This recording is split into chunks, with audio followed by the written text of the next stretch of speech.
এক, মাথার 1 মাইল উপরে সূর্য। 2, কোনো ছায়া থাকবে না। 3, জাহান্নামকে টানতে টানতে নিয়ে আসবে। এই জাহান্নাম কে টানবে?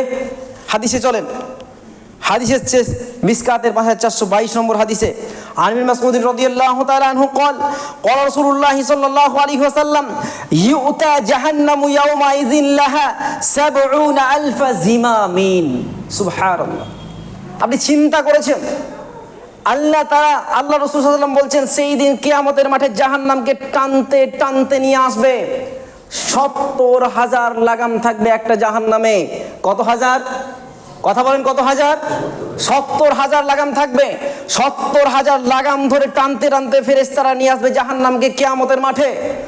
আপনাকে দেখানো হবে জাহান্নাম পরিণতিটা কত ভয়ঙ্কর। সেই দিনকার জাহান্নামকে টানতে টানতে নিয়ে আসবে 70 জন ফেরেশতা টানতে টানতে নিয়ে আসবে। জি না, এক একটা লাগামে 70,000 ফারিস্তা থাকবে। এক একটা লাগামে 70,000, 70কে 70 দিয়ে গুণ যদি করেন 490 কোটি ফেরেশতা মিলে জাহান্নামকে টানতে টানতে নিয়ে আসবে। 490 কোটি ফেরেশতা ওই জাহান্নামের জন্যই মোতায়েন করা হবে, জাহান্নামের জন্যই মোতায়েন করা হবে। 70,000 লাগাম থাকবে, আর 70,000 লাগামে প্রত্যেকটাতে 70,000 ফেরেশতা থাকবে। 490 কোটি ফেরেশতা জাহান্নামকে সেদিন টানতে টানতে নিয়ে আসবে। আচ্ছা বলেন তো, এই জাহান্নামের গর্জন আছে না নেই? কথা বলে আছে না নেই? আপনাকে বোঝানোর চেষ্টা করছি গর্জন আছে কিনা। যদি কোনো জায়গাতে কোনো এই গ্রীষ্মকালে, গরমকালে যদি আগুন লাগে, এই আগুন লাগে যে সমস্ত জায়গাতে, বাংলাদেশে কিছুদিন আগে সিলেটে না কোথায় আগুন লেগেছিল, এই আগুন 2 সপ্তাহ পর্যন্ত নিভাতে পারেনি। অ্যামাজনে আগুন লেগেছে, নিভাতে পারেনি।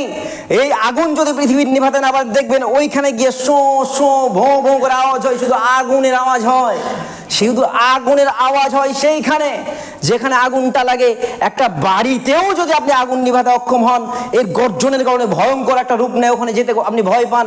বলেন তো, ওই ফেরেশতা 490 কোটি ফেরেশতা মিলে জাহান্নামকে টানতে টানতে যদি নিয়ে আসে, ওই যেই জাহান্নামকে নিয়ে এসে জাহান্নামের পরিমাণটা কত বড়, আয়তন কত বড়, অনুমান করেন ওই জাহান্নাম কত বড় হতে পারে।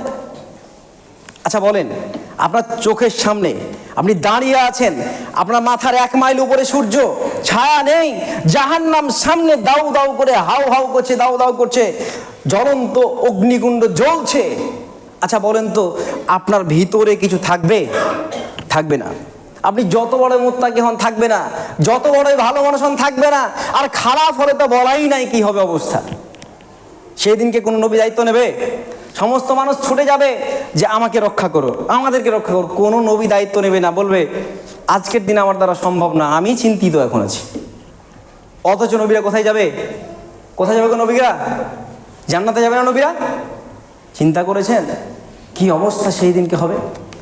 এই রকম পরিস্থিতিতে আপনি যতটাই ক্ষমতাবান হন না কেন, এই ক্ষমতা সেই দিন কাজে লাগবে না। এই ক্ষমতা কিছুই হবে না, সারশূন্য অবস্থা।